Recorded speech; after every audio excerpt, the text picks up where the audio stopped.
just walks up to this strange kid and just tickles his ass for like 40 seconds in a group of people, and nobody says anything. Even the guy filming just keeps filming. What is happening? What the fuck? What are my options?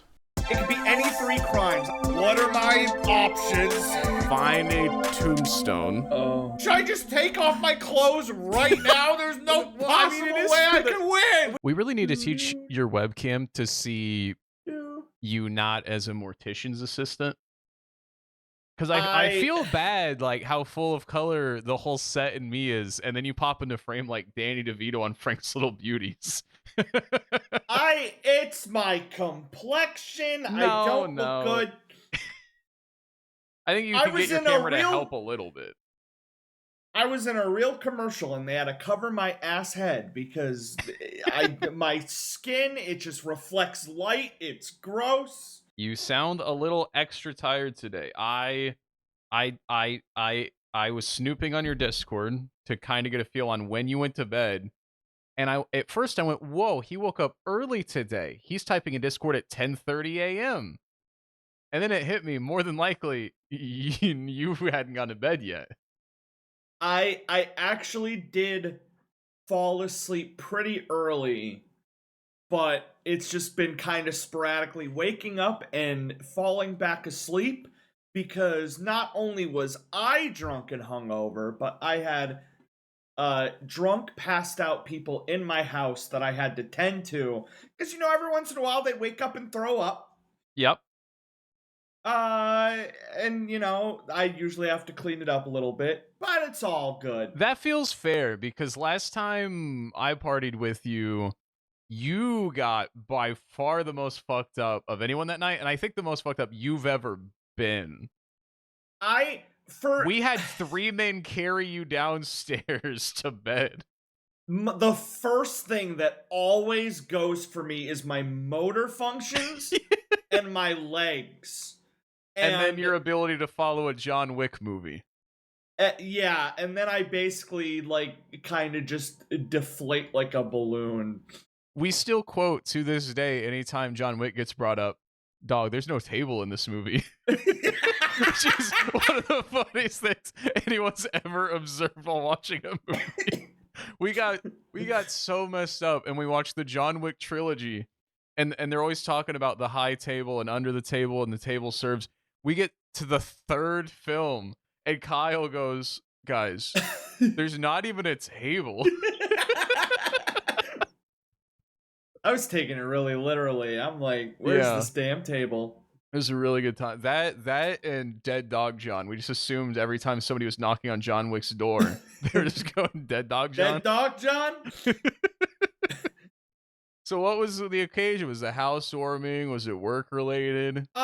It was a work party. Okay. We did the same thing last year, July. But last year, July, we went out in public. We went mini golf. We went bowling. We went laser tag. I have never seen a grown man more miserable than when he had to explain laser tag rules to a bunch of drunk 20 and 30-year-olds before setting them free to break equipment. And you're older than him. You're older than the guy explaining it to you. It's the like 19-year-old. Yeah, like a 19-year-old summer job. And, every once in a while he gets a bunch of 8-year-olds in and he's like, okay, kids. But then, a bunch of, we walk in and he's like, oh, Jesus. Because you're going to listen. He doesn't worry about the kids not listening. The grown adults are not going to follow the rules. They're going to sprint, even though they tell you in laser tag to not run. It's war. You have to run. Oh, yeah. That's the first thing they tell you is, please don't run. Please don't roll. And then you hear, and everyone sprints away from them. Later, nerd. Oh God. And so we did another one, and this time we decided we're gonna just do it at Kyle's house. He's got a new house. Let's do it at Kyle's house. The police showed up last night. No, they did not. They did. Wait, I forget. You're living in an apartment now, aren't you? No, house. How rowdy did you all get? I would say my interactions with your workplace have only been through this podcast. I didn't think they were that crazy. We were in the middle of beer pong blasting music, and one of us with hyper-tuned hearing is going, somebody's knocking. And then he looks out the front door and he goes, police here. And I'm like, what? And so I stumble to the door and I'm like, there's no way there's police. How was it? I open the door and I'm like, hello, officer. Sorry, are we being too loud? He goes, Andy Milonakis. As drunk as I was, I always got to lock in. This isn't the first time police have shown up at one of my parties, and I always have to lock in. And it's funny. I got people at this party, and they tell me that they're like, they left because you're white. Oh, I had some, not white people at my party, and they're like, any time the police have showed up, they always shut the party down. They're like, everybody go home. We're done. Shut it down here. And the officer's just like, okay. Well, you have a nice night, sir. Keep it down. Keep it down. Did you refer to them as the non-whites? This might be partially to why they and then there's the non-whites at my party. I was throwing a party, we had the whites, we had the non-whites. We had the whites, the non-whites, all together, mind you, not in separate areas. There was a Chinese guy there, I think, A white, a group of non-whites, and a Chinese. We're gonna send the Chinese guy to the door next time just to see what happens. What do you think would happen? I'll be the police officer, and I'm gonna come to the door. All right, I'm going to roleplay improv as a Chinese man. Here we go. So I just hear. Pipaloski.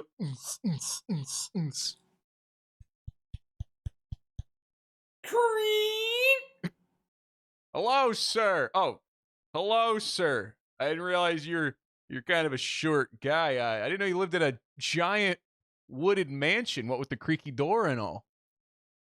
Hello, officer. I'm Chinese. Oh, is that your first name or your last name, son? Hello, officer. I'm Chinese. Now, I want to, I don't want to be judgmental, but I'll tell you, I've stopped a lot of parties in my day. 3 tonight. This is the first where one of you has answered the door, believe it or not. I don't know if that's a reverse stereotype, but not a lot of Chinese people having noise complaints. How dare you, officer? I'm Chinese.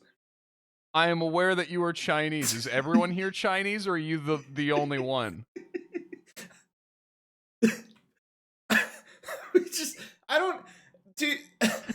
You always get. I don't know.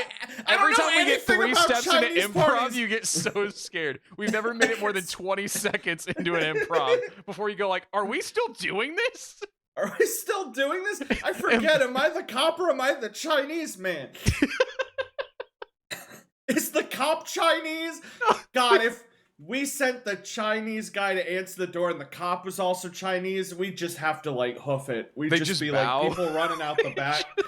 We're like, we don't know what to do. Hoof it. Jesus Christ. Jeez it. My God. It's by the way, in this improv, Kyle was short because he's Kyle, not because I was saying Chinese people are short. As soon as you started with that, I'm like, wow, where are we gonna take this? Yeah. You're short Kyle and you're so like it's you, but you're Chinese. So like, what do you think the differences might be? What would the difference be if I was Chinese? Yes. I don't think there would be that many differences outside of the being Chinese. I just wanted you to be like, I think I would have the hat, probably. I would have the tourist hat, and that would be the only difference. God damn. Can we get some fan art of Chinese Kyle? I don't know.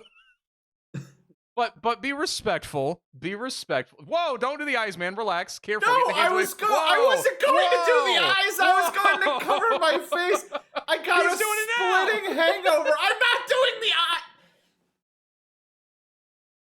So Oh anyway, my you used your God. white Chinese privilege to get the cop to leave you alone.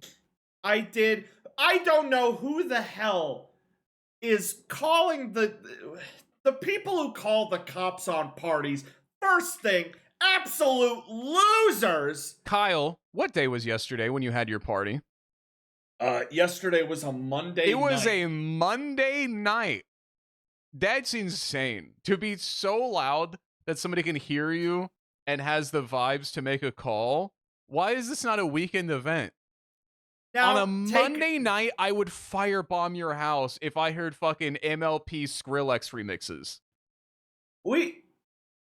Those go hard, by the way. They do go hard. DJ Pony. We were on the back patio shotgunning beers, playing. We were playing some form of. It's where you have a deck and you draw cards, and every card relates to a drinking game. So it's like you pull a 7, everybody puts up their hand, last one has to drink. You pull a something, somebody makes a rule. So we made a rule where you have to rub your belly and tap your head every time you take a drink, or you have to like take an extra shot. So people were taking like constant and then it stacks shots. because the extra shot, if they don't do that, they then take a shot for that. Yeah. And then there's a rule where like you pick another person, and then every time you drink, they have to drink, so they have to pay attention. And needless to say, after like literally 17 minutes of that, we were hammered because the rules of the game had us messed up. So we're screaming, we're yelling, and I'm looking at the time, and it's like 11 p.m. Yep. And I'm like, guys, we should maybe go inside, do some beer pong. We don't want to upset the neighbors. Right. And we go inside, and we get 3 minutes into beer pong, and that's when the cops show up. Yeah, I think the noise ordinance for most places is 10 p.m. If you're outside being loud after 10 p.m., it's all over. Especially on a Monday told us night. 9. Have you ever earlier. filed... For how many times have you called the police? As a you know, a white Karen yourself. I did call the police once. Once. Okay. But that's because the guy was beating somebody up. Oh. Like I heard actual fighting and crashing and things breaking. Right. And I'm like, damn, that party sounds hella fun. And then I called the police because I'm like, well, it sounds like it's getting a little serious. And then turns out it wasn't even a party. It was just a domestic dispute where they were using music to mask it. And I'm like, glad I didn't go to that party. It's like you're listening to those ASMR, listening to my parents get divorced while I do speed chess. It's just... That was in an apartment, so it was so loud. I'm like, I've probably called the police 10 times. Really? You narc. I'm 85. Narc. For reasonable, like I would never, it's always the last thing I want to do. But if it's to the point, okay, so the first one, reasonable, okay? I'm living in the crack house. I mean, this is a house where people dealt drugs out of it while I lived there. Like, there'd be a drug dealer to bring my friend drugs, and then he'd be like, can I stay here for a bit? The cops are following me. And I was like, I guess. Don't worry about it, man. And we never had the cops called there, but now as an adult, when I'm having a party and the cops do get called, do you have that panic moment where you're like, what are we doing that is illegal, even though nothing you're doing is illegal? Like, it could be the most normal time, and I go, shit, what do I need to hide? And I go, nothing. I'm not doing anything illegal. It's fine. But no, the first time I lived in the crack house, and there was a guy swinging a metal bat near my car, just walking down the street, screaming, I'm gonna kill you kids. Fuck you kids. I'm gonna fucking kill you. And so I called the cops. We've done that before. And they had like a brawl with him because he was like on a lot of meth and was not going down. Because that was like 2 a.m, and I was like, what the fuck is that noise? And I was like, I should let somebody know before he finds the kids that he's chasing, apparently. And then there was probably a big gap. There's twice I've done it for like a state trooper in traffic where like you're driving, like if I'm driving down the road, there will be like a guy swerving in the lanes, almost hitting oncoming traffic. I'll be like, I should tell someone before he does a murder. Oh, yeah, okay, yeah, highway definitely I call get the cops. plates, I make the call. Anytime I get cut off by one of those company vehicles that say, how's my driving? I go, I'm gonna call them right now. I'm gonna call them right now. You call them up, you're like, I want to let you know how they're driving, and I don't like it. And they're Yeah, like, it's oh god, here we go. One time on the highway, it was like the most surreal out of body experience ever because it was like literally TV, where I was behind a guy on the highway, and it was one of those ones where you have like the big concrete sides, right. kind of like intersection kind of highway Yeah, type like a of thing where divider, it's like a concrete concrete barrier. divider for like a mile. And the guy in front of me, like in a movie, he like swerves left, swerves right, swerves left, drives into the concrete, and like an action movie flips his car, like jumps like a foot off the air and flips the car and lands on the hood. And so I pulled over and I look behind me and I'm like, You didn't keep going, did you? I did pull over and I called 911. I thought about like heroically going and like rescuing him, and I'm like, Right. he's probably fine. So I just called the cops, and then the second I called the cops, I drove off. So for all I know, a minute later he did explode. Yeah, I would have waited there like with him to be like, "Hey, dog, you good? The cops are coming. Just relax." It was just I knew that in about 3 minutes it was going to turn into one of those highway where everybody is slowing down to look at it. Right. And then it's backed up for like an hour. And I'm like, ooh, I'm at the front of this one. I'm getting the hell out of here. I've never been the first rubbernecker before. Because you did the same thing you're Exactly. accusing me of. You went, let me get my look and get out of here. So you started the problem, probably. Yes. You created the issue. God, and then... Yeah. Anytime calling 911. It's just been car, but you narc. No, my last 3 ones, the first one... So I live in a college town, which gets a little feistier than it should. The first time was there was just a drive-by shooting. It was the first month we had moved here, and there was just a drive-by shooting.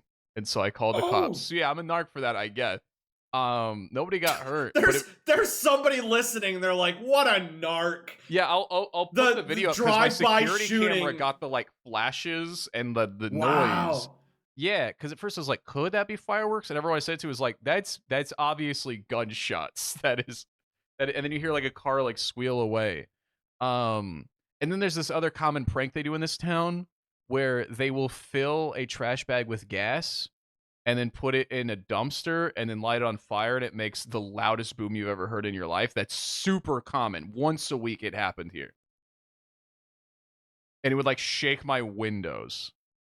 That's kind of bitchin'. Because I remember the first time I went to like the next door app and I was like, "Hey neighbors, anyone else hear that?" And they're like, "Yeah, it's just the kids do this. It happens fairly regularly. It's fine." And I go, "Oh, I'm glad we're just aware of this." The explosion. Anytime, and this happened a lot, I eventually got to the point where I stopped letting the cops know because they would get there too late.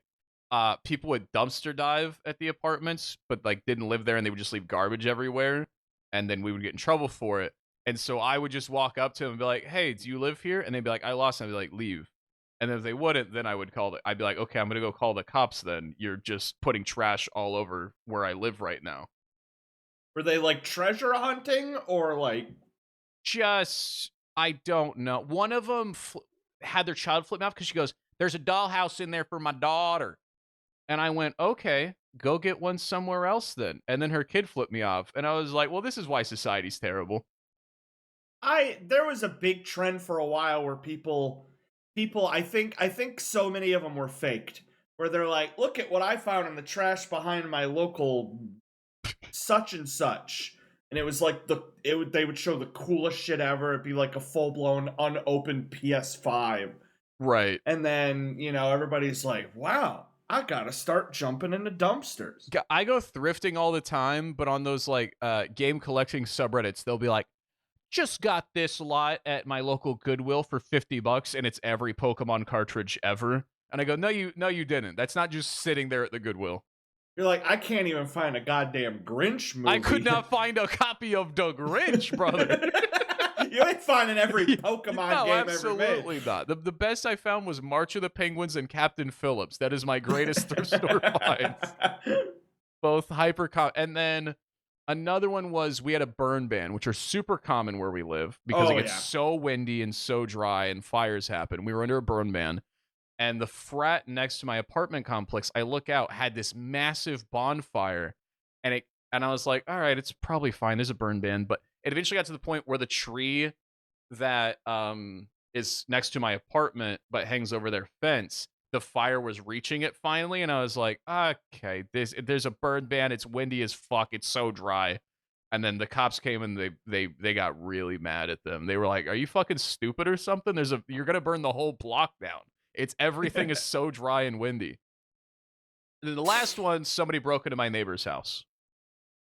You narc.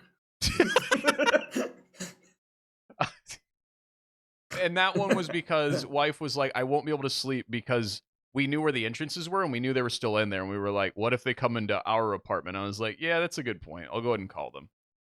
Have you ever wanted to like fake a robbery at your own house to see if any of your neighbors got your back?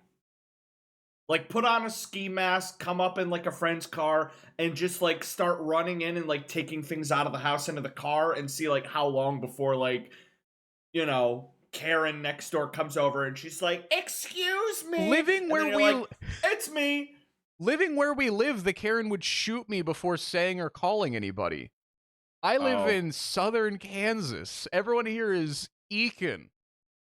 I forgot this isn't like funny Scooby-Doo rules where like they tie you up and unmask you and they're like, "Oh, that's how I feel every time I watch a prank video or Borat or Jackass. People are like, "Wow, could you drop all those staples on you?" The worst stunts for me is when he does bad grandpa and is just vaguely interacting and pissing people off because I'm just like, "What about guns?" Like there's that scene in the Borat sequel where he's getting mobbed and he crawls into his like RV and has to like tie the door shut and scream drive because the Proud Boys are trying to tip it over. Oh my god. Because he sang a parody song at their rally and they did not like it. Jesus. So it's I got like let me send you. This was to get an idea of where the night went. I have a starting picture and an ending video. There's always somebody where like they fall asleep first. And then I had another situation where somebody just actually like blacked out. Oh. So I got both of them in one video. Okay, so starting photo, nice panorama. This photo is taken, I think, 2 minutes before the cops showed up. Your coworkers will appreciate this. You ever Google image search Discord mod meetup?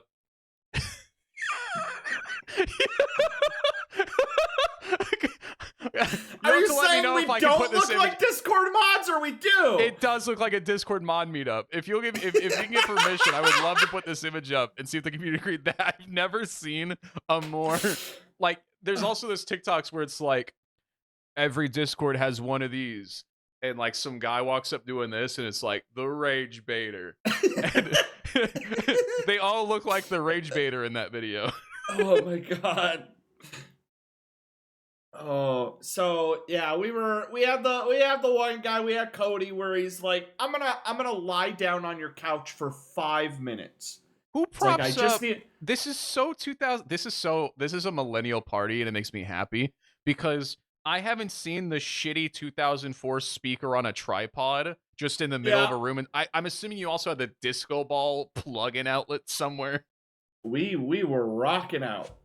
All right, now let me see the. Oh, that person's dead. That person. They look dead. Why are their shoes on? Their shoes are on. Yeah, everyone's shoes are on. What is wrong with your carpet? Cody's sleeping on the couch with his shoes. They literally comes into my house and he's like, "Can I wear shoes?" And I'm like, "It's okay." Ends up falling asleep in them. Why is the brightest light sun in the world still on? By the way, they're trying to sleep and you're walking around with all the lights in the house on. Oh my god, this.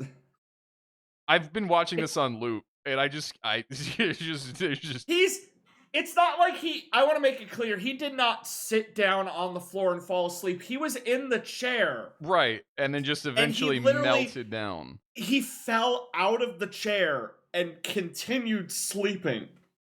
And then you woke up this morning, you're like, guys, you got to get out of here. I got to film the podcast and tell Trey all about this. I woke up early because I woke one of them up an hour and 20 minutes before he told me that he had to be at work. And I'm like, hey, buddy, last night you told me that you have to work today. And he looks at his clock. He pulls out his phone, he looks at his clock, and he's like, oh! And I'm like, yeah, so you're free to crash here as long as you want, but I figured I'd remind you because you probably want to go to that. And he's like, oh, man!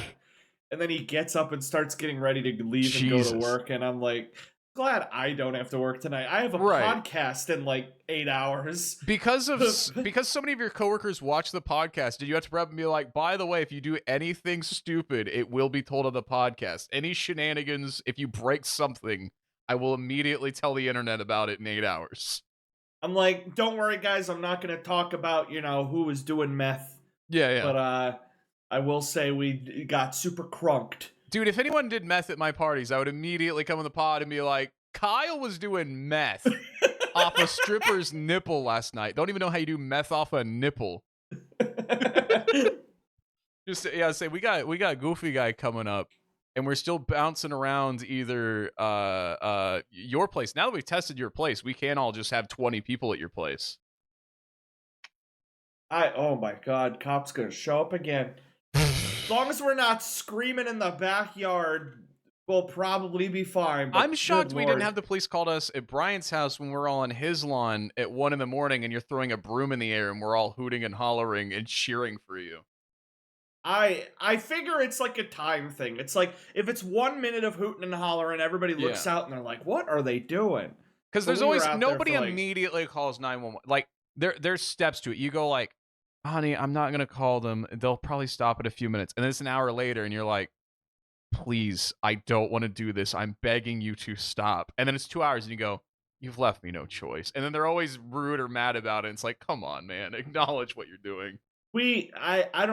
I can't even tell how loud we were because it's like we're so drunk, we're yelling, we're screaming. We had to. I feel like it's still in my system. God damn, you just looked over like you were looking at the hole in your wall from last night. I looked over. The thing for the party was I was so like gearing to get ready that I did not sleep the night before. It was the first time ever in my life that I just actually never went to sleep. Because I've had times like where I pull an all-nighter and I'm like, ooh, I've been up all night, time to go to bed. Right. But this was the first time ever in my life where like I woke up the day before the party. And my dad comes over, he helps me set up my patio set, he helps me decorate, he leaves, and then it's about midnight, and I'm like, I still got cleaning to do, I still got to prepare, I may as well keep doing it. And all throughout the night, I'm getting ready, and I'm doing errands, and I'm getting stuff, and before I know it, I've lost track of time, it's noon. And the party is in 6 hours. And I'm like, well, if I go to bed, I may as well just keep getting ready. And I'm doing stuff, getting errands, getting snack, getting liquor, doing stuff. And then eventually it's 6.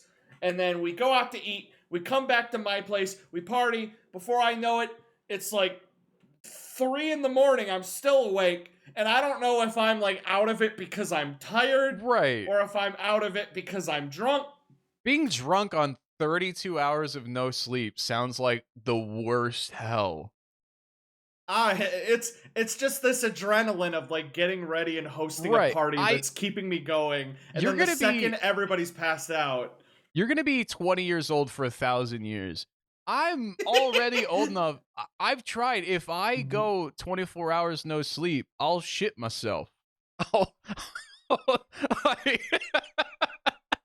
fucking die, dude. My body starts shutting down faculties at about the 20-hour mark, and at 24 hours it goes, fuck you. You're hosting the party, you look at your watch, it's 24 hours, you're like, well guys, here it comes. Like, I'm either shitting my pants or it's just awful. My whole body just stops working. My heart Ugh. starts racing, my brain stops functioning, and I just crash. I don't know how people as adults are like, I gotta work an 18-hour shift at work after being up all day. And I go, I physically do not have that ability anymore. I hear stories like I remember watching the Michael J. Fox documentary, and he said like while filming Back to the Future, he's like there was a point where it was like 3 weeks straight where I was doing so much and preparing so much and traveling so much that I was getting literally like 1 to 2 hours of sleep a night. 1 to 2 hours of sleep a night for like 3 weeks. It's the most tired I've ever been. Like, I was And able to I'm do that like, through high school. Like, through high school, I would sleep 2 hours a night. I got good grades for 4 years.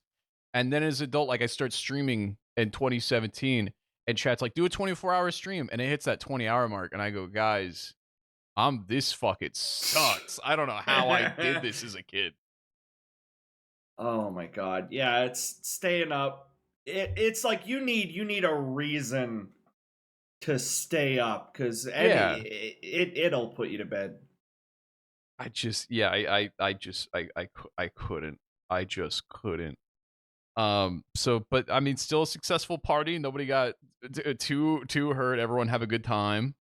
Yeah, no, but everything turned out all good. Cops showed up once. We sent the Chinese guy to the door. It all worked out. Just if you have a Chinese guy at your party and the cops get called, you have to send him to the door. You have to send for the like send the Chinese guy. Let's see what happens. Because that's the first time for that cop as well. He opens the door. He's like, the Chinese again. The only problem is they left all the booze, and I Right. don't drink. All that I drink is wine, and then parties I'll mix it up. But I texted him. I'm like, guys, come get all this booze. Like y'all just left it. You can drink it all at Goofy Guy. We can make do with it. We'll make sure leave it there goes. for the next party. Yeah. They brought something. It's called like TLC. 10 or 11 care? It sure as hell ain't. It's I shit you not. I could go grab the bottle. It's on the bottle. It's tequila, and it tastes like chicken. And on the label, it has a picture of a chicken, and it literally has the tagline, "Tastes like chicken." Dude, if I had tequila that tasted like chicken, I wouldn't be alive tomorrow. We all took a shot of that, and we're like, that's the foulest thing we have ever ingested. Dude, I want to get a bottle of Merlot. Have you seen those videos where they all taste test Merlot? Merlot, is that just wine? No, wait, I'm pronouncing it wrong. It's like it starts with an anyways. There's this Chicago-based whiskey distillery, and it starts with an M. Anyway, and the video always starts. It was this trend for a little bit where they go Malort. That's what it is. It's Malort. Malort. Yep. As they have a shot, and he goes, "Man, I love me some Malort," and they throw the shot back, and you have to say no matter what after the shot, "I'll have another." But every time they throw it back, they go, "I'll have another." And it's just 10 guys in a row vomiting. It's one of the apparently the worst tasting whiskeys ever, and I want to get us a bottle and get all the guys together and do that and just see everyone's different. "Oh, have another." And then they're throwing up in the background while the other guys are having to drink it. I normally, whiskey does hurt. It hurts so bad. But last night they brought a bottle of something. It was the Jim Beam Red Stag. Okay. And I don't know if this is new or not, but it was really yummy, really smooth. Red Stag whiskey. And goddamn, it's like they took all the whiskey out but kept all the alcohol. It was good. Yeah, it's a 32%, so it's a little light. Black cherry liqueur, Kentucky straight bourbon whiskey. It's like, I like when it has a bit of taste. That's why I really like when we do like shots of like moonshine. Yeah, you love the moonshine at Bryant's house. I've never seen anyone drink so much moonshine in a night. Moonshine, damn good. But there's like certain tequilas where like there's no taste, it just hurts. Like you're just drinking it for the love of the game. The Red Stag, some sort of cherry, this yummy, yummy shit. You got to put that on the board. You've obtained some red. And then we got Cazadores. That was a Cazador. Look at that. It's definitely not being completely green screened out. One of these days, you'll have a real background and not a green screen for this podcast. And then I really hope this shows up. Okay, I do see the chicken. The chicken tastes like chicken. That's the most communist propaganda poster chicken I've ever seen in my life. I'm just gonna inhale. Yeah. The smell always ruins it. You should never be smelling it. Damn. I chug some right now, but I'm going to Buffalo Wild Wings with some guys after this, so I cannot drink anymore. I'm gonna send. Speaking of obtaining some red, I obtained some red. You've already got some red? Yeah, I don't want to show all my red, obviously. Just like with the wieners, I want to keep it sort of a surprise when we get to the finish line. But this was my first red I obtained. I went ahead and sent you the video. I think it's stills. All right, let's take a look at this red. I'm hitting play right now. Hey man, I obtained some red, which looks like code for fentanyl. I look like a fentanyl addict. I have, look, can you see it? Yeah. Hold on. I got my hanged man, boom. And you see I got rid of that one king. That's crazy, right? But look. 52 card. I've obtained the red. That is some of the red. That is some of the red that I have obtained. You look so goofy. Obtaining all red cards. Yeah. In Balatro. In your Balatro poker hand deck is pretty impressive. So I had a 52 card deck, and I put in the work and I made them all hearts. Look at you. Yeah, so that's a little bit of red. That's a splash of red. You know, I tamed them, I made them. I needed to walk in. It was really funny because 4 days prior I announced I was going to stop playing Balatro because I finally beat it. For those of you that don't know, beating Balatro has 3 different ways. A, you get gold stake, the most difficulty on every deck. There's like 12 decks. B, you get every achievement. C, you get a gold sticker on all 150 jokers, which means you beat a gold stake run with that joker, which is very difficult to do. Took me a long time. That's C++. And finally, you get Nanymph, which is when you score so high, the game can't compute the number and shuts off. You got that to happen in regular Balatro? I got that to happen in regular Balatro. Wow. I will, here, I won't make you watch the whole video because it's a little lengthy. Let me find it real quick and see if I can timestamp it. I've been trying to, I now have, game crashing. I now have 800 hours in the game. And I said I'm going to stop playing it. And then 3 days later, I went, I could get an all-heart deck real quick and get some red that way. I thought when I got Nanymph, I'd finally stop playing this goddamn game. For those who don't know, it's poker, but with funny, quirky stuff. And that's the equivalent of like being able to win solitaire. Yes. Like somebody comes up to you and they're like, I did so good at solitaire, my computer crashed. Oh my god! Play. The audio it gets broken at a certain point. What is E? When a number is like 9.927 E58, how does that? What does that mean? So it's indicating how many zeros follow the 1119. So it's 1119 followed by 86 zeros. It's using 86. The E. Wow. Yes. And so the difficult part about this is you can only get Nanymph on this Joker or this boss which makes it to where every time you play a hand, you draw 3 cards. So you eventually get a hand of like 45 cards.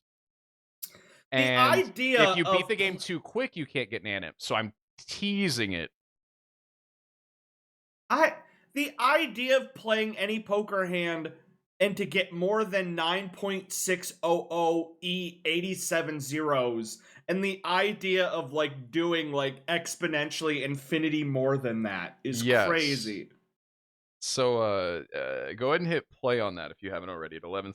Oh, I've had it running. This is crazy. The audio, the fire gets so crazy. It's so. It just did it.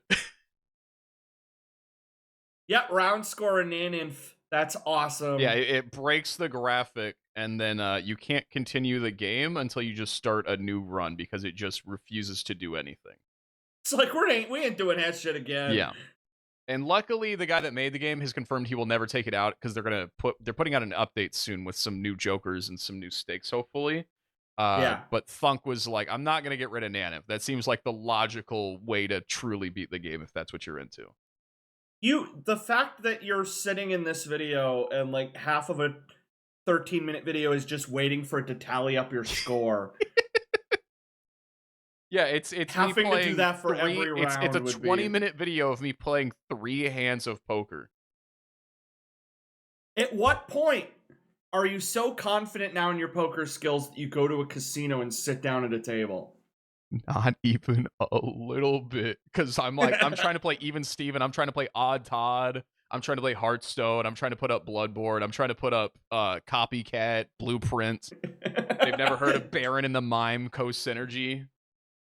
It's like the people at the table with me getting real scared when I put a banana on the table. I slap the banana, and they go, "What are you doing?" I'm waiting for it to expire, so it's ×3 mult. As soon as it expires, it's ×3 mult, you idiot. Oh my god. Anyway, yeah, because it goes from Gross Mikhail to Cavendish, or the other way around. I forget which way. Yeah. But that's probably my favorite gaming achievement in it's been a while since I've really gotten into a game, but I've been trying to do that for probably 2 months now since getting C++ just once a night, because those runs take 2 full hours to maybe get to that point, and you can always like drop the ball. And I've had so many get so close. And I was just like, this is the one. And that's why when I'm recording, my lights aren't on right. I look like shit because I have to hit record real quick, see if this is the one. I've got 8 different of those videos that just end with me going, aw. Aww. Because I just mess it up. Just in case. And then the only other game I've been playing is, weirdly enough, Battlefield 6. I've been playing like crazy. I don't know if you have this problem, because we both, we're young millennials. Old Zoomers. I grew up with shooters, played shooters all my life. I get 1 in 20 every game, whether it's Halo, Call of Duty. My KD is the 20 deaths. Deaths. I am right.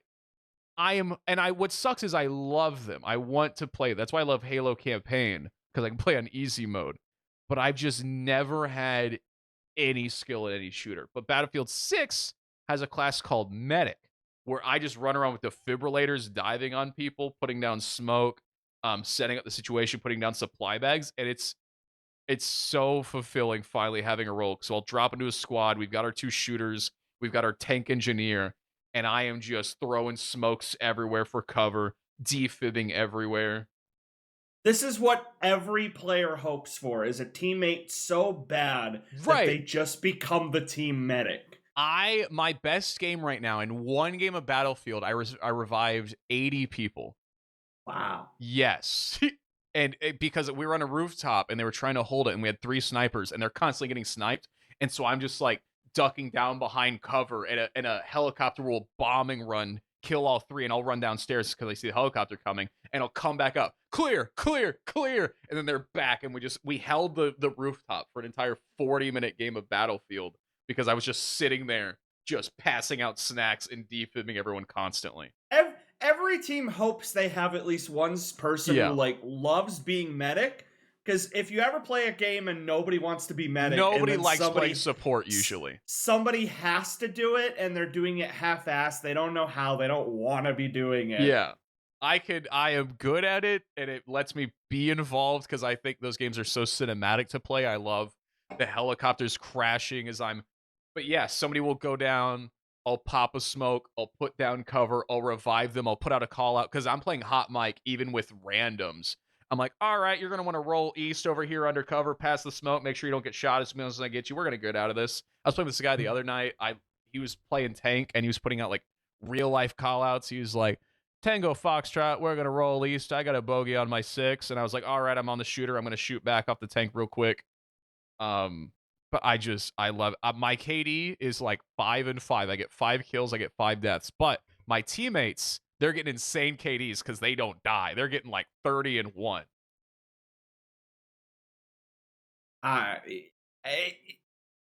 You gotta be. I mainly do like the boom shoots. Yeah, like the engineer, the RPGs. Because then I don't let anybody down. Right.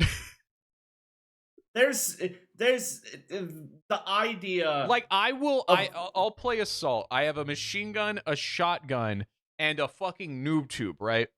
And I will see a guy shooting at 3 of my friends, and I'll sneak up behind him, and I will begin firing at the back of his body for a full 3 seconds. He will then turn around and shoot me, and then I am dead. And I go, all right, don't know. I physically don't know how to do that better.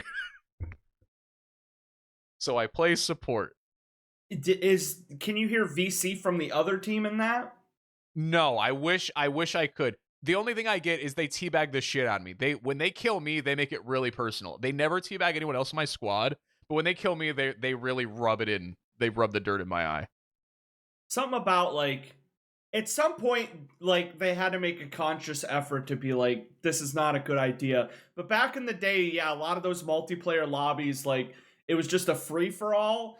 So you could constantly just like scream at your opponents either after being killed by them or killing them. I think Call of Duty had a feature where if you killed somebody, you had a 3-second window to scream whatever you wanted at them.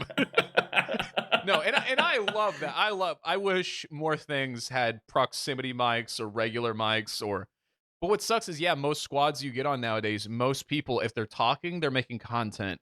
Or it's some 4-year-old with his Xbox Connect blaring a crying baby and music through it. That happened to me once, and it was the most embarrassing thing ever, where like I played a multiplayer shooter and I was streaming, and then somebody like in the in-game chat pointed out that they could hear like everything I was saying to like my chat. Because the game just like auto picked up your mic, and I'm like, oh no, oh. The worst part is in Battlefield, it's so hard to get a squad that works together and uses the mics. And so I had gotten so used to not talking even with my mic right in front of me. And it's like 2 a.m, and I sneeze, and somebody goes, bless you. And I got so scared. Because like, how the fuck did he know I sneezed? Any game that has just constant VC on, because the push to talks, that's understandable, but if I don't hear one of my teammates' babies crying in the background of their mic for the entire match, it's like, how do I even know they're really? How do I even know they're alive? But yeah, so that's mostly what I've been doing on that front. You've been playing a lot of Eugenics. Are you liking it? Yes. Okay, because I look at Eugenics and I know that I should like it, but it's one of those where I just don't think it's my kind of It's that what's that style of game? Kind of like a tactical RPG. Yeah, like a Mario Rabbids type of game. Yeah. That's my example of that kind of tactical. Something about that style of gameplay I cannot get into, unfortunately. But it looks great. I think it would hook. I think a lot of games in that genre, a lot of the RPGs, it's very story focused. And a lot of the other ones, it's kind of like RPG focused. This one, it's more of that kind of like RNG roguelike, like building, because it's all based around making cats bang. Because it was on my radar just because I mostly play roguelites and roguelikes just constantly on rotation, playing through the demos. But yeah, that one was the one that popped off, and I went, I don't know. I like the idea of on a run, it getting so complicated, because you start with 2 cats, and then, you start with 4 cats, and then you take them out on an adventure, and then you come back, And the way it works is that after every adventure, which is like 5 battles and some choices, your cats are retired and they cannot go on an adventure anymore, but they can bang and have kittens, and you can every day pull a stray cat from outside, bring it into the house, let them bang and have kittens, and the kittens inherit the abilities of their parents. I'm glad they have And a that's how mechanic the to skills fight like advance. incest issues. Exactly. They've got to So make the sure to thing bring is- out outsiders. Yeah, it's eventually, though, like after enough, there could be accidental incest because you cannot choose who bangs. Does the game punish that? Do they come out looking funky or something? Yes. Or okay. They come out gross. They have debuffs. You could get incest babies to bang incest babies to bang incest babies. Oh man, coming to FXX next summer. Incest babies. Incest babies. Until they're basically more monster than cat. Jesus. Yeah. When our grandparents ask us what video games we play, like this is why we have to lie to them. They're always like, "What? You like Mario?" And I go, "Yep, I like Mario. Yep, that's it. Yep." Do you sit shoot your a game? grandma Yep, shooting down. game in Mario. Yeah, I either shoot people or I play Mario. That's it. I'm not gonna explain balatro right now. There's the ultimate like what's on screen when a parent walks in the room type of video games. Please God, let it be porn and not eugenics. I can explain one of these and not the other. Oh Lord. God. You were just talking about war video games. I was about to say war. There is a war. That's just what you got. War. Yeah. Now, not to Let's talk about the war. There's a war going on. 2 wars. 2 wars. 2 wars. It's oh God. It's just for the sake of that, when we look back on episode 27 in 3 years, we can be like, oh yeah, the shit was going down. Wait, hold on.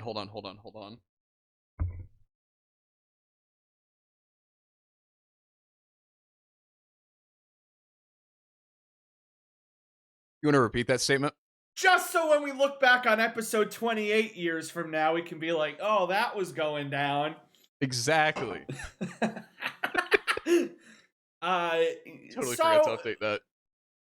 At least on the bright side of things, one of my predictions. Hey. You said we were going to invade 3 countries post Venezuela or 2? 2. So you're halfway there. You only need 1 more. I think ooh. The year that you're rooting for. Boy, if GTA 6 could just stop happening, Kyle would be so happy. I feel like this 100% felt like they thought it was going to be like Venezuela, where it was like 4 hours. Right. Hey, look at that. Wow, look at us. Wow, beep boop bop. And yeah. And now. And again, unfortunately, you can't be fully apolitical anymore due to the state of the everywhere. Yeah. But like, just seeing people, like I gotta log into Facebook sometimes to interact with certain people back home. They're not on Twitter, they're not on Snapchat, and just seeing the same people that were mad about wars being started immediately pivoting to explain why war is good all the time. It just hurts me because it's like, how are you not seeing like I get Erica Kirk grifting. I don't get the 60-year-old from Missouri grifting. We can't have a woman president. She's going to get her period and start a war.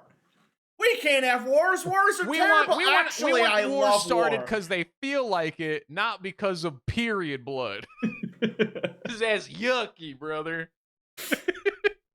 I think the absolute. My favorite meme was send Baron Trump. If the war is necessary, send Baron right now. They've already put out a statement. He's too tall. No, he's too tall. His dad had bone spurs, and he's too tall. Too tall for war, man. He's too tall. He can't play support apparently.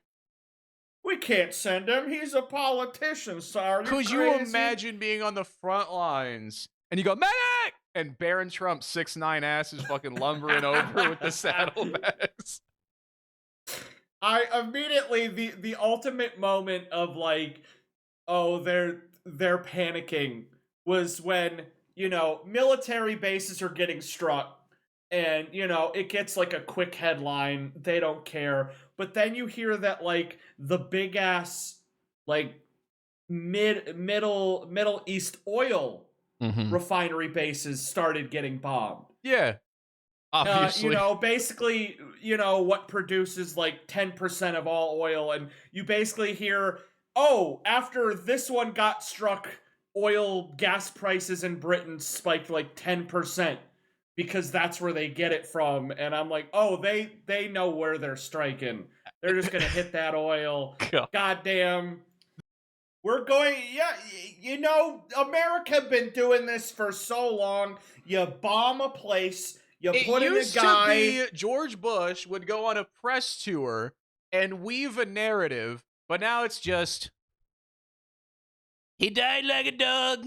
I had to shoot him, folks. War's good. War's good for buddy. I know last year I said it wasn't, but you know I was playing. Like, we used to at least, like, lie to people. Yeah. Bring back the lies. Just pretend like you're not a despicable person. Like, did you watch the State of the Union?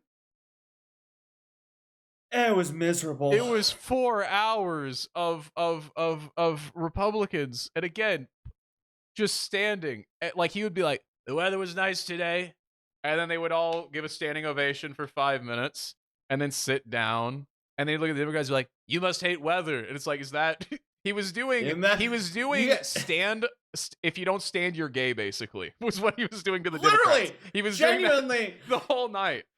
Because then it gets to that point where he's like, here's a sad Ukrainian child. If you don't stand, you hate Ukrainians. And the Democrats are like, fuck, do I stand for Donald Trump? Or do I sit and then I'm an asshole for... And that is what happened. And it fucking worked. He's straight out, you know, it's the ultimate got him. Yeah, he just where you get up on stage. Like, this man saved 80 lives and lost all of his limbs. You got to stand for that one. Get up on stage, you're like, we're gonna tax the homeless. Stand up if you love that. Don't stand if, you know, you're gay. And they're like, oh, which flipping the coin here? Am I? Am I? I don't want to tax the homeless, but yeah, the idea that it's supposed to be the State of the Union. The president goes in front of the country and goes, this is what's going on in the country for those of you out of the loop. And he's just saying, like, I'm really cool, libs. This is a sad child, libs. This is a Ukrainian child, libs.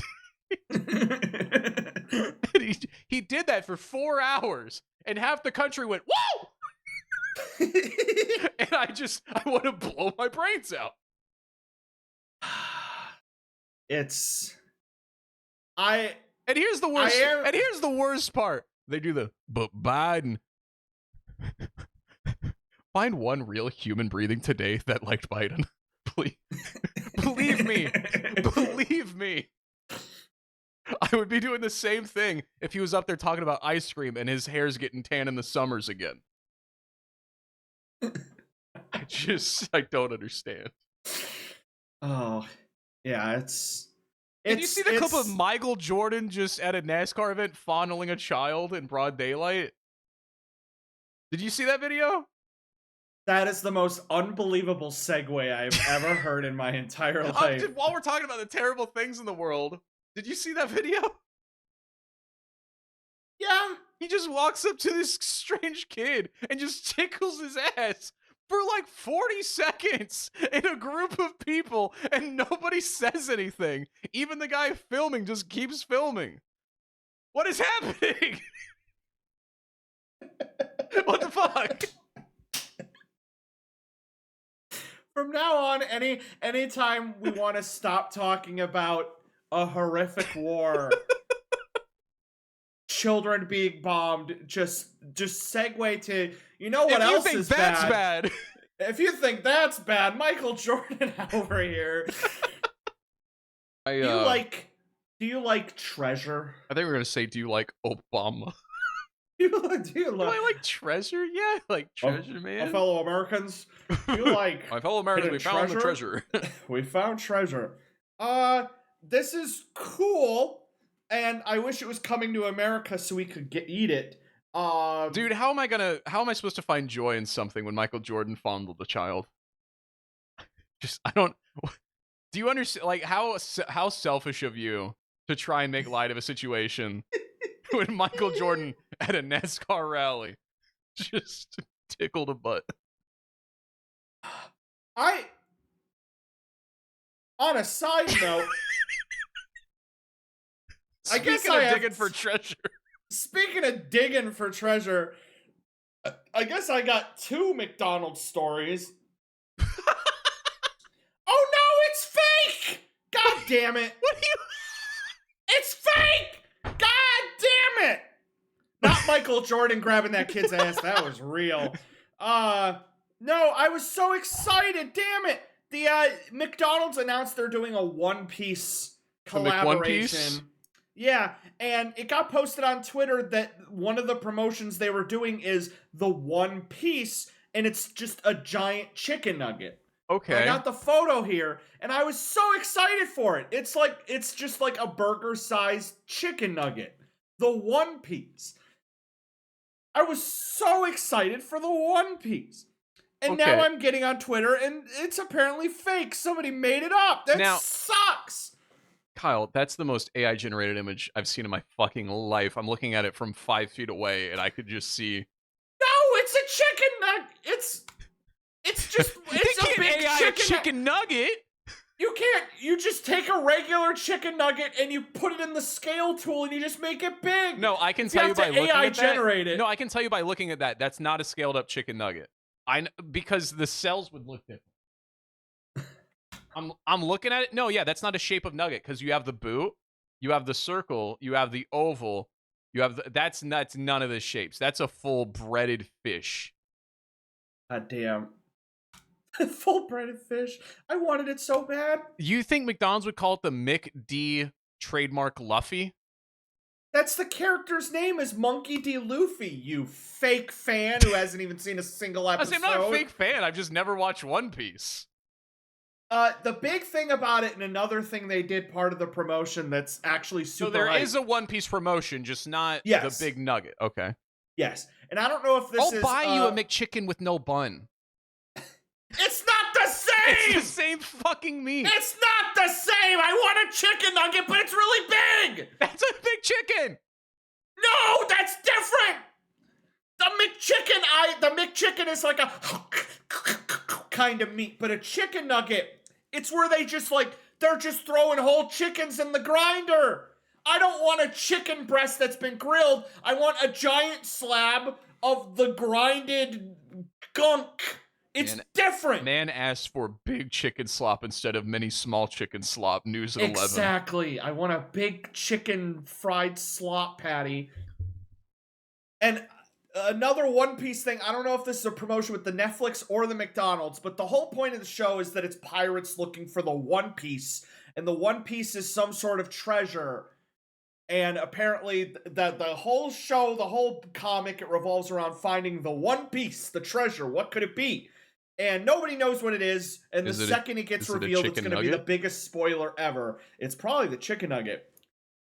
Today, the creator, and he collabed, he wrote what the One Piece is on a note, and they sealed it in a chest, and they threw it in the ocean. Like Osama bin Laden.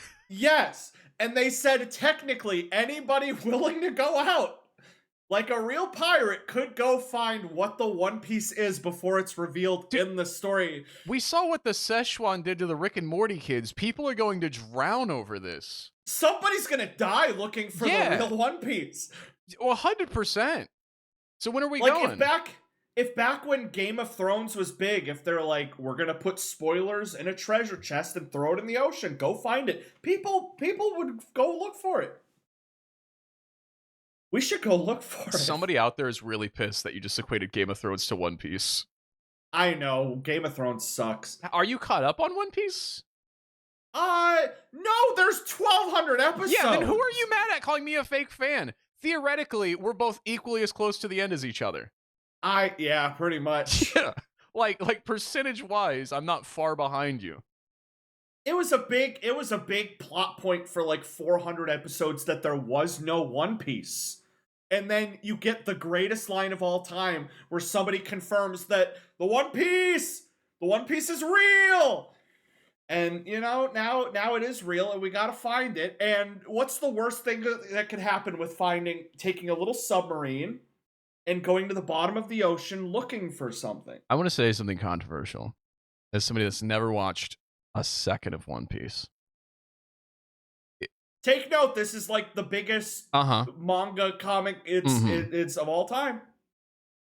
It's comfort filler slop. There's no way, no story, even the Bible has filler. There's no story that needs 2,000 episodes to tell. Take note, one. The TV show is different because it's the same problem Game of Thrones. Game of Thrones. It's the same problem Game of Thrones had, which is like where it wasn't done. So the show had to, veer off. That's what this show did. Where the comic isn't that long. The comic is like maybe 100 volumes that take right. But people would say One Piece the anime is a top 10 anime all time. And I'm saying no. Just because something's there's like 3,000 episodes of Sesame Street. Oh. You don't have to watch every episode to be a Sesame Street fan. No, I'm saying you can be a fan of it, but I'm saying you can be a fan of it and then also acknowledge it's not top 10 all time. Maybe it is. Maybe once we finish it, it will be. Like The Simpsons. If they hadn't made all that show, they could be a top 10 all time, but they no longer have that. I think if you have like 11 of the best seasons of TV ever, and then you make an additional 20 seasons that range from okay to awful, that doesn't negate it. Yes, because it all has to be taken because it's telling one story. You're following the Simpsons family. You're telling one thing. Whether it's One Piece, Always Sunny in Philadelphia, whatever show you're talking about. That's why it fucking pissed me off when these fucking nerds gave Spider-Verse 2 5 stars when it's one act of a fucking movie. You can't tell me half a movie is 5 stars. Well, I assume the third one will be good. Maybe it will be. Maybe it won't. You cannot give half a fucking Dune 1 is half a... I'm tired of half movies. Wicked. My God. You can tell a story, but also... The Lord of the Rings did it. You can tell you should always have a beginning, middle, and end, even if you're setting up another movie. It's possible. But now there's this trend where they just make each act its own movie, and they don't tell a story inside of that. It pisses me the fuck off. What was the first, which obviously they've probably been doing this since like the 30s, but like what are the big ones? I remember like Harry Potter 7. Fast X ends with John Cena driving off the Hoover Dam. And then everyone in the film dies, and it says to be continued. And that was 3 years ago. Dead Reckoning, Mission Impossible, fucking Dead Reckoning is half a movie. So Spider-Verse 1 is 5 stars because it tells a beginning, middle, and end, and perfectly sets up the second film. The second film, all it was setup. It does not... And I love Spider-Verse 2, but God, it's not a movie. Any movie that has part 1 in the title, yes, you're kind of like, oh, you're killing me. And if you want to do that, put it all at the same time. Be one of those films, because they've done this before, where they just like each year they go boom, boom, boom, and it's there. Fear Street did it. Netflix released a movie every 6 months, and they put out the trilogy, and it was like, all right, cool, that works. But this trend, and it's probably always been around, but it's definitely a growing new trend. Of just every year, there's a half a movie. Kill Bill did it. Okay. Most would agree, though, told cohesively is much better. It's like the sum of its parts are better than them separately. Whereas, like, Lord of the Rings, you could say any one of those is as good as the entire trilogy. Yeah. Exactly. it was like really big, being 2 parts back in the day. But like Dune 1 and 2 would be such a good cuz oh, that's such a good story. But Dune 1 is just like the story of how we got raided one night and we found a way to maybe retaliate in a future film. That's Dune 1. Yeah. But you pair it with Dune 2, it's the story of Paul Atreides, and it's awesome. Lisa Al-Gaib. We want to make it clear, people. We're not just saying like sequels. This is the very clear. Yes. You like, you know, sometimes you go to a movie and it ends with "to be continued," and you're like, oh. But a lot of movies nowadays and stuff, they'll straight up like put like part 1 in the title. They're like, yo, this shit's ending on a cliffhanger. You're basically buying the first half of a movie right now. And again, you can end on a cliffhanger, but give me some sort of conclusion for 3 hours of my fucking time. Spider-Verse 2, no conclusion. It just goes, hey, what do you think of all this stuff? And then it leaves. I was so upset because I didn't know, because I was in the theater for Spider-Verse 2. And maybe it's not avoid marketing, because a lot of people apparently do this. Same thing for Wicked and Fast X and Mission Impossible. But I set them for Spider-Verse 2, knowing it will probably set up a third movie, but that it will do its own thing. And when it reaches the climax of Spider-Verse 2, the critical midpoint, and then the screen cuts to black, I said out loud in theater, I went, no. Because I thought they were fucking with me. And then the credits rolled, and I have never been more pissed off in my life that I'd wait 5 years to find out if this is going anywhere. I think ever since like Star Wars, what's the good one? The one good Star Wars movie? 4. No, 5. What's 5 called? So the 4 is A New Hope. A New Hope. 5 is not Empire Strikes Back. Empire Strikes Back. Yeah, okay. Empire Strikes Back. 6 is Jedi Return. Yes. I think Empire Strikes Back. I think that's how you do it. It's brilliant. It's a middle movie. The second movie, but it's its own movie. No, it ends exactly the same way as Across the Spider-Verse. It's the exact same ending. No, it does not. But yes, it is. But you're gonna tell me it doesn't tell its own movie though? I'm saying it does both. Spider-Verse only does one of the two. I'm saying you can set up. You can be a brilliant setup movie, but you still need to tell your own story, and I think Empire Strikes Back does.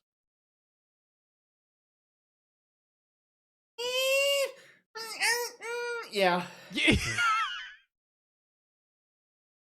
I could put on 5 tonight without watching 4 before, without watching 6 after, and be satisfied and be like, that was a good movie. If I put on Spider-Verse 2, I would just grovel to myself. But at least now I'm not 5 years away from 3, so I'd probably be a little less pissed about it.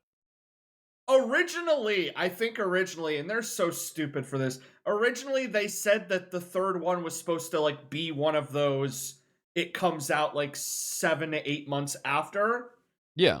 Kind of like what Matrix 2 and 3 did and a lot of other movies did. I think most recently 28 Years Later did that. Yeah. Dude, because so many studios are putting these huge on TV, especially like Pluribus, 5 years till season 2. Dude, stop it. But the shows or movies like 28 Years Later that are capitalizing on that and going like, the sequel, Wicked. I'll give Wicked that. They were like 6 months, watch the rest of the movie. And I went, all right. That's within reason. I think Spider-Verse just got hit hard by animation is hard. Well, that and also there was all the strikes delayed the shit out of it. Yeah. That was right around when it was trying to get going. And now, what is that one board game? Oh, Ticket to Ride. They're making a Ticket to Ride movie? Money. A what? Have you played Ticket to Ride? Great board game. They're making a Ticket to Ride movie? Dwayne Johnson's producing it, baby. He's going to be... Yeah, they're making a Ticket to Ride movie. Which, Lego movie was able to do it. Jumanji kind of did it. Anytime you tell me that The Rock is in a movie... You watch Red I'm One. able to, within 5 seconds... imagine the entire movie. Within 5 seconds, my brain run throughs the first, second, and third act. I see Rock, I see him on the train, I see the fight on top, I see the whole movie, and I see credits. I hope Ticket to Ride is just Dwayne Johnson's Bullet Train. And it's just an action movie that has a train, and they're like, Ticket to Ride. Oh, God. When I said board game, I was Monopoly. Okay. Monopolies.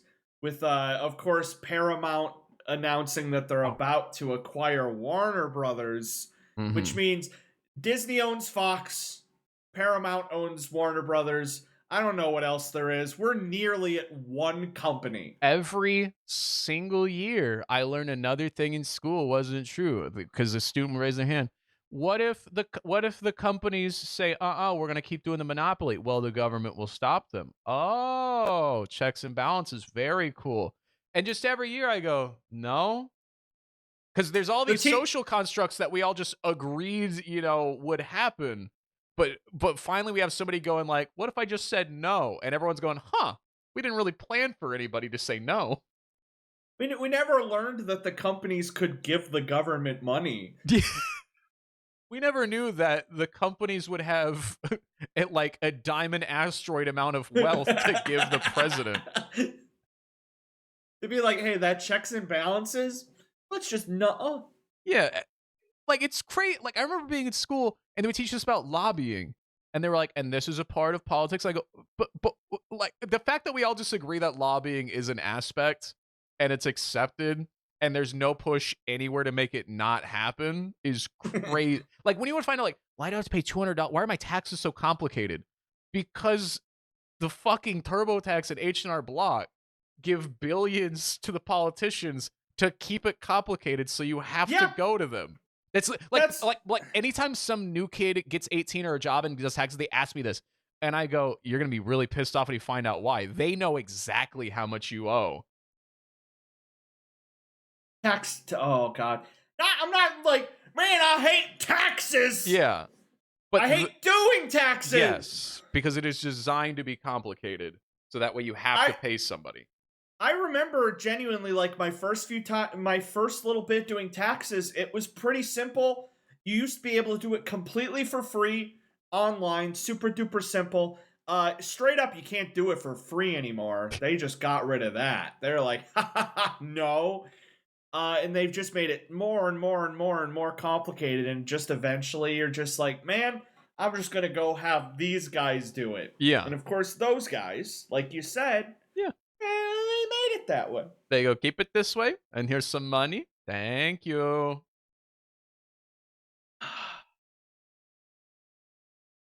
Who knows what they're lobbying for now to keep safe? I mean, cigarettes used to be one of the heaviest lobbied thing. They were like, and then everyone smoked cigarettes on planes and everywhere, and they were like, we can't do cigarette laws. That'd be stupid.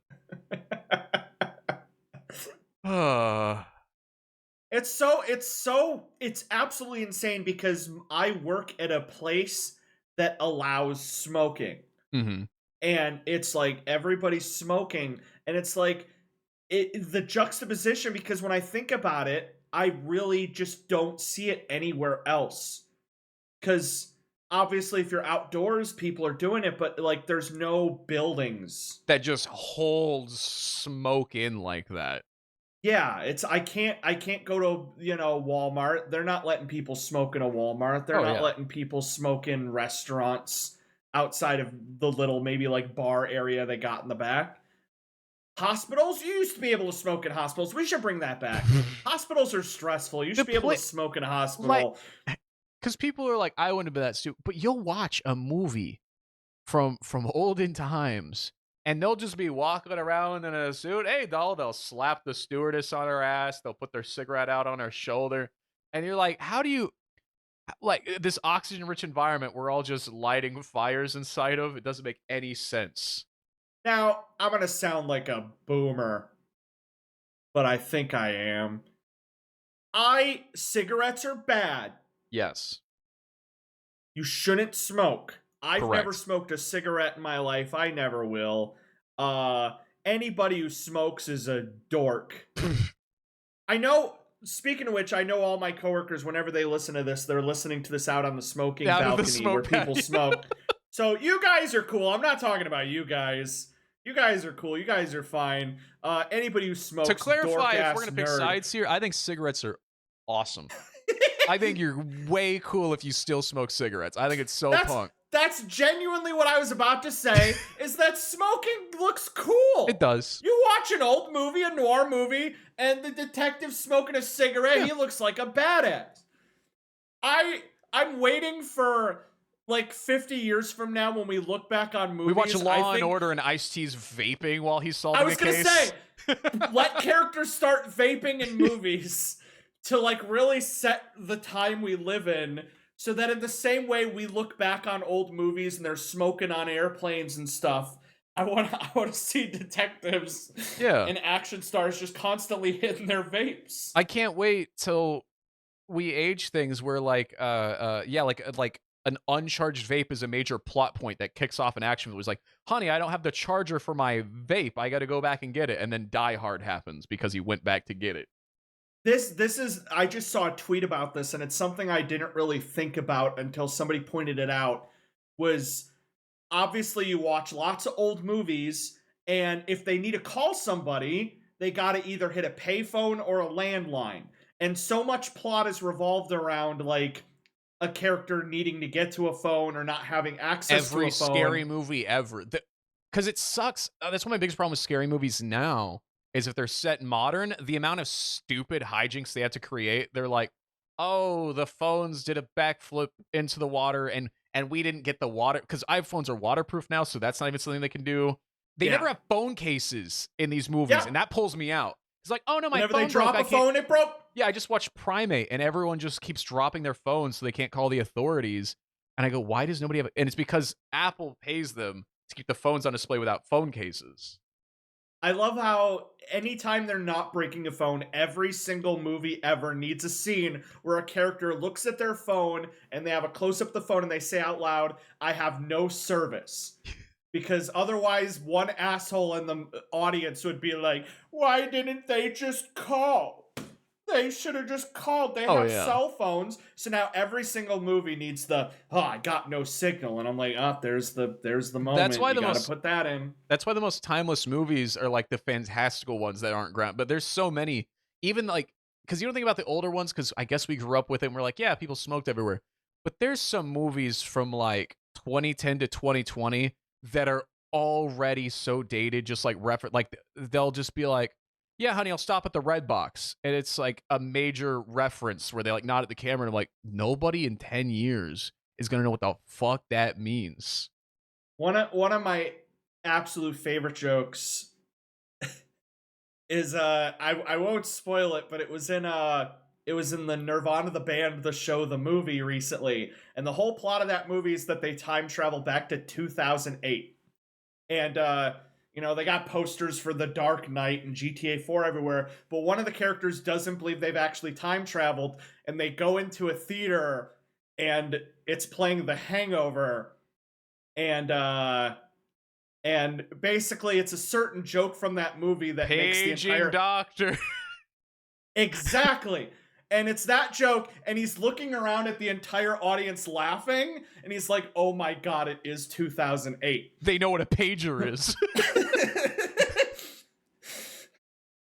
Oh god damn. Times they are a change. But yeah, there's just so many things that were like a blip that we thought were going to be important in time that get dropped in movies all the time.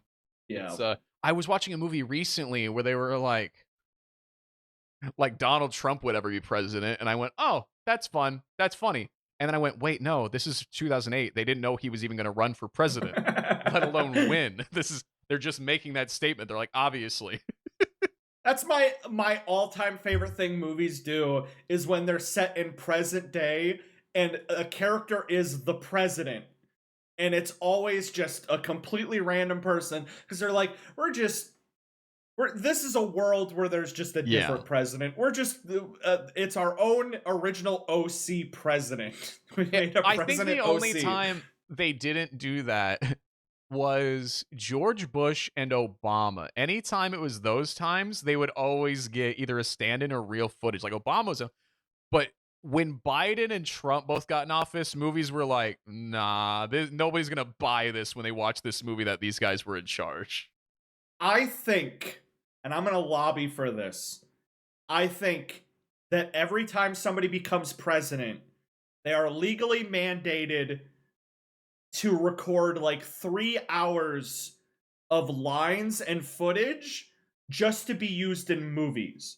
So like we get a take of the actual president being like, my fellow Americans, the aliens have destroyed the Eiffel Tower.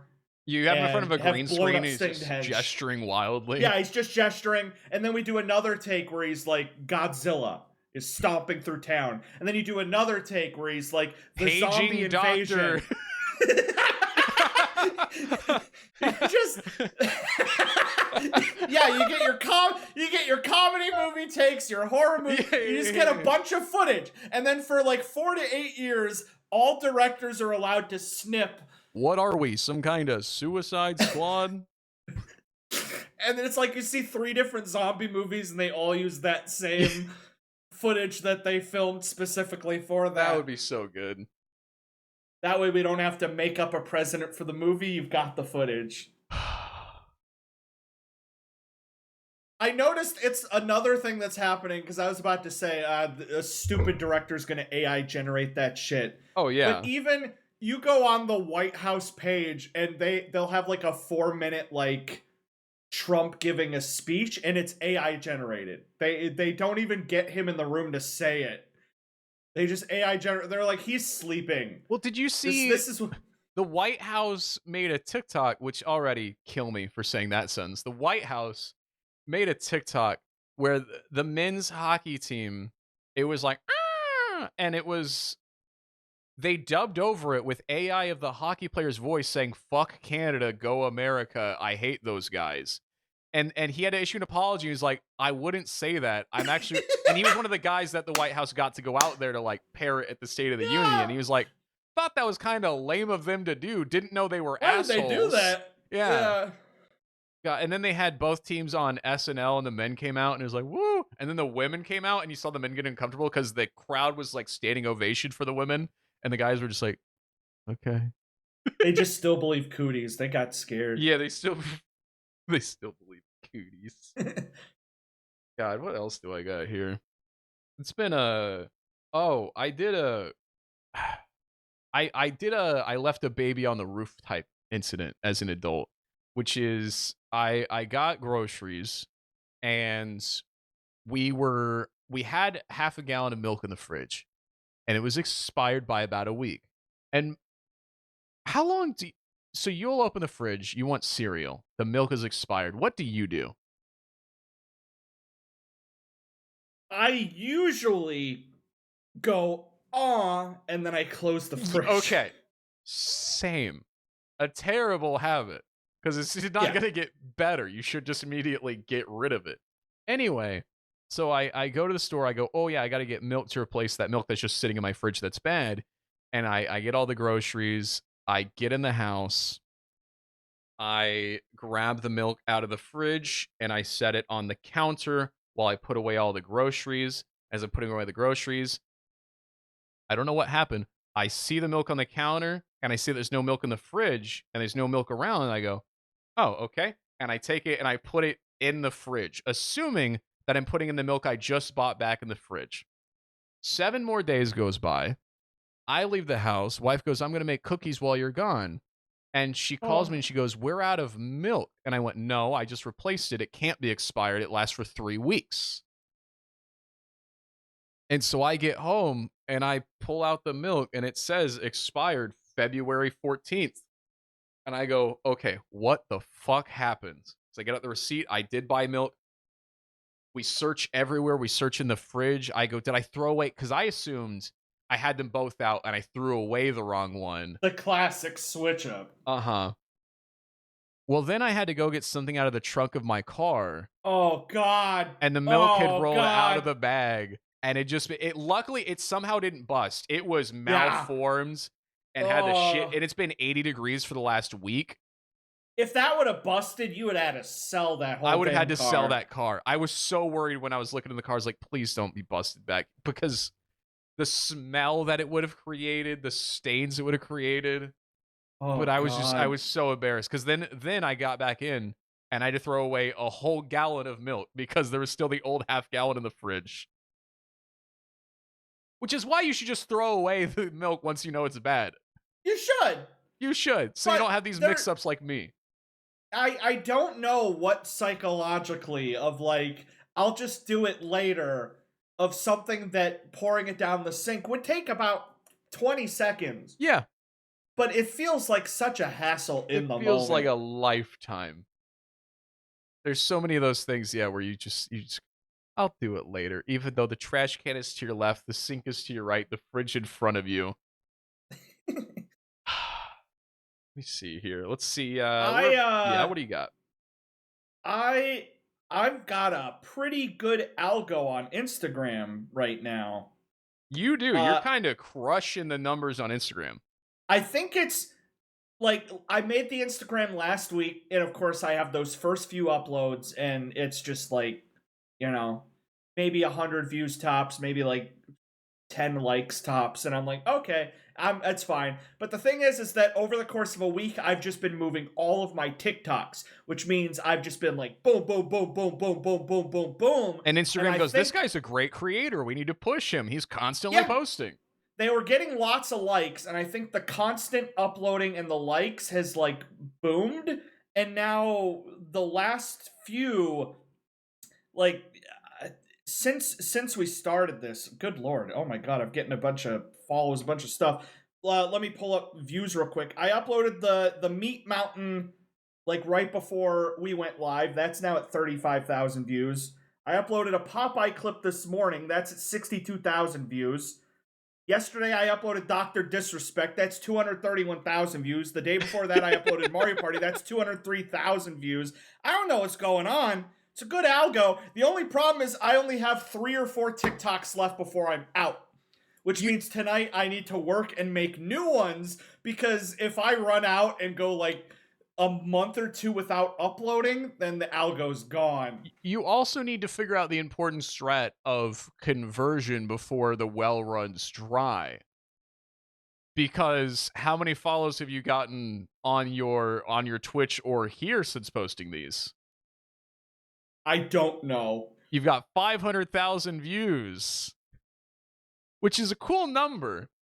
At what point, Jed, there are people out there where they just want that short form content, right? But the idea of sitting and listening to me talk for more than 5 minutes makes them want to kill themselves. Because anytime I see you post anything from Wimmo Podcast, I'm like, am I about to go on my personal account into his comments and explain that they can see more of the podcast? Yes. I'm like, Kyle, please. It'll have like, you'll post something of us from the channel and has 200K views. And they're just like, this is awesome. And you go, thanks. And I go, tell them where to find more of it. Otherwise, they're like, where can I watch more of this? I'm like, the internet. The internet. You'll find it. It's out there. Stupid. What are you, stupid idiot? God, it is already. Welcome, everybody, to this episode of What Are My Options? I'm Kyle. I'm Trey. This is episode 28. We are just getting started. We really hit the deck running today. We had some stuff we wanted to talk about. I had this whole bit in my notes about how this is going to be my golden podcast. Meaning, like, so you know what your golden birthday is? No. Oh, so my golden birthday would have been when I was 3, my 3rd birthday, because your golden birthday is the birthday of the day you were born. So I was born May 3rd. So my golden birthday is when I turned 3. Now, most people, their golden birthday might be when they're 19, and they celebrate 23. The whole month. They go crazy about it. And so this would be my golden podcast because I'm 28. We'll celebrate your golden podcast on episode 87. Anyway, so I just thought this would be a special podcast. But it was just 90 minutes of us complaining about the government. The government and the police yelling at me about my parties. Yeah, exactly. Let's see what we have, though, before we get too late. We're already an hour 40, and we haven't even touched the comments or the emails. If we got anything, I have to leave in about... not to rush us or anything, but I have to leave in about 10 minutes. Okay. I gotta drive 20 minutes to this restaurant. Do you wash your legs or do you let the water drip down and get them? I wash my legs, though apparently from what I've heard, washing your legs is dirtier than not washing them. I don't know. They've run tests on this. How do you wash your legs? While I got the soap, I bend over and I go front, and then I other leg front, and then I go other leg calf. What balance do you have in the shower? I would need like a stool or like an arm bar. My legs are my strongest feature. Anytime I wash my legs in the shower, I lay down in the shower and then lift my legs to my chest. Can't. No, it's so slippery and wet, and I'm maybe you have a lower center of gravity, so you bend over. Then I'm drowning under the water. I'm getting water in my ears. I hate that. The idea of sitting in an active shower is so funny. I put my head at one end. I lift my legs to my chest, so my butthole is facing the shower head, basically. And now my legs are out of the water, and I scrub them, and then I extend them into the water. That's not how you do that. Listen, I've got the wiping down. You can have the showering. I'll let you have it. Just take a bath every once in a while. That'll get you. Dude, speaking of wiping or showering correctly, I finally got our whole wiping video out there for the internet to enjoy. And I hate how people still agree with you. I stand, check, fold, and check. I'm a grown man. You gotta see If You Dropped a Record, Bro is my favorite one. You're missing out on that world. Listen, if I go to push a poop, because you can feel it. You can feel a doop, and then you're like, okay, if I go to push it out and I feel a doop, I'll know. I'll be like, oh, that one was on the charts for a while. You're not gonna send a photo of the bros, though? I'm never gonna send a photo of my poop. It's just for me. I've sent so many photos of poop. I've sent you photos of my poop before. And I hate you for it. I don't know. I've had times where I've sat down, tried to poop, thought I was constipated, got up, and again. You think because you don't look, you're missing out. I've had times where I thought I didn't even shit, and then I stand up, look down, and there's a colossus of clout laying there. How is your butthole? How? It's not often, but it does happen. The body's a mystery, and you're missing out on the mystery because you never look at the mystery. Some I'm things telling you, your deserve to poop's stay doing a some mystery. crazy stuff. I use the amount that the bald guy uses, but use the long-haired guy's fold-over method. So that's just wrong across the board. Because the point of folding is to use less paper. When I heard people being like, I heard people, because you were bragging how many. Yeah, you said squares. I use too little for 5 squares. Most people apparently use 1 square at a time. People were like, 5 squares is crazy, bro. Yeah. You only I wasn't need expecting. like 2. Yeah, I thought you would get the hate for too much. We both got hate for too much. The idea of 2 squares of TP for a wipe is insane to me because there's like nothing in between you and the ass at that point. If we talk about wiping one more time and these bidet cucks remind me that a bidet exists, I'm going to burn them. I just, every time we even go near the topic, what are we wiping for? Shut up. You have a soggy butthole. Please wipe your soggy butthole and then report how you're wiping your soggy butthole. Because listen, a bidet is not a pressure washer. It's getting things wet and moving them, but the poop is still there. It's so funny because like on other podcasts, you'll have like a superhero podcast, and then you'll have like the know-it-alls talking about comics. You'll have like a movie podcast, and you'll have the know-it-all talking about like old foreign films, and then you have us talking about wiping our ass, and you have the know-it-alls talking about bidets. Like, this is just the people we have to deal with because of what we talk about. Are you saying we should talk about Iran more? I'm saying we should talk about Michael. You see what Michael Jordan did? You see Michael Jordan grab that kid's manhandled head? that Happy Meal. Hey, man.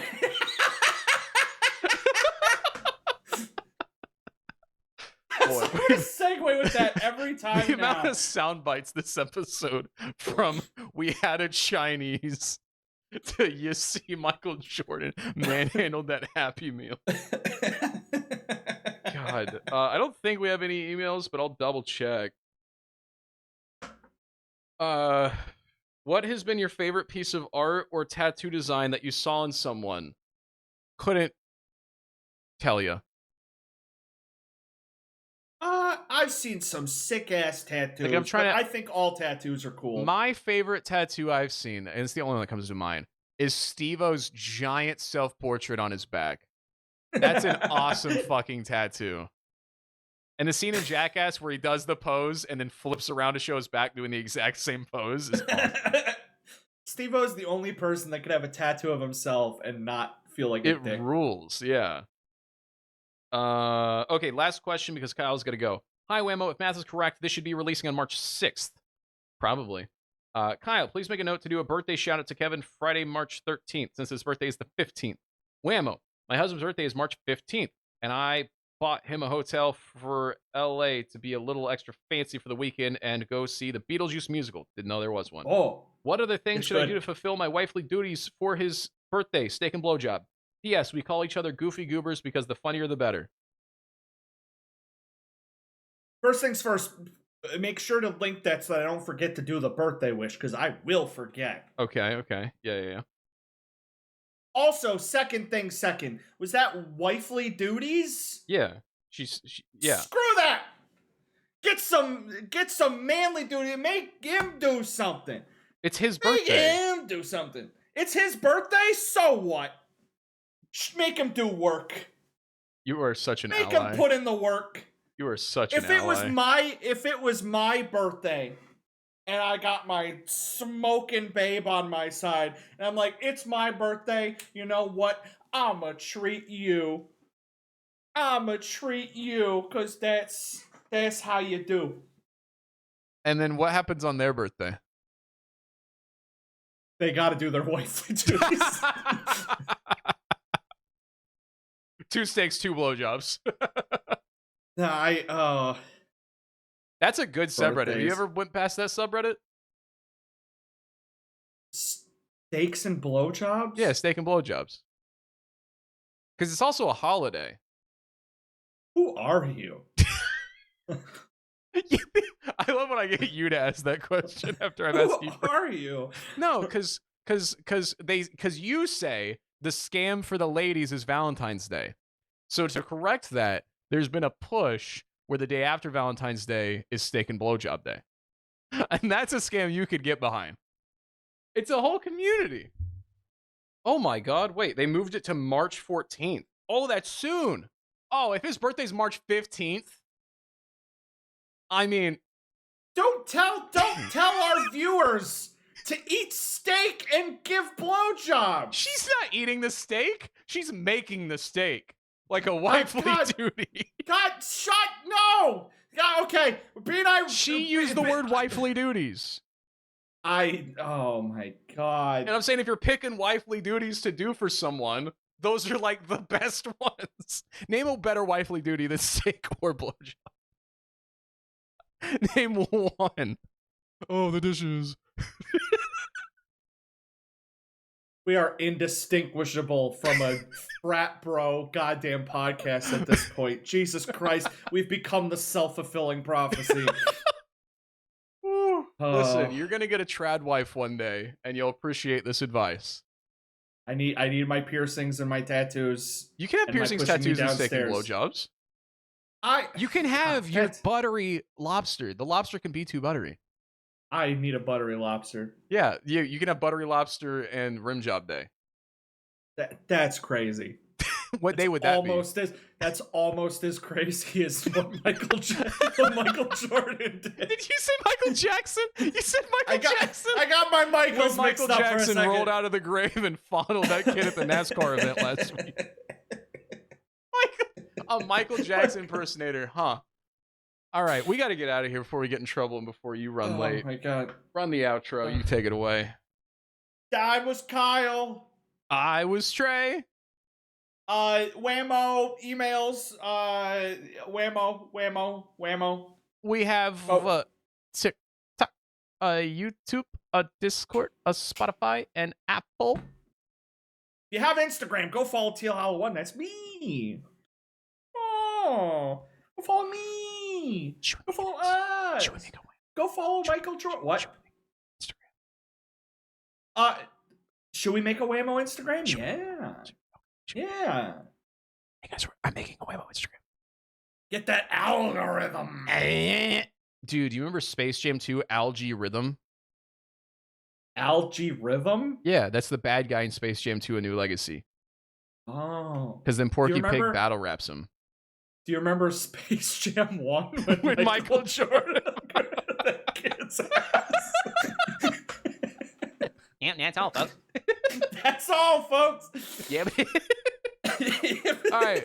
Goodbye. Thank you for watching the best podcast we've ever made, episode 28. We'll be back next week for episode 29.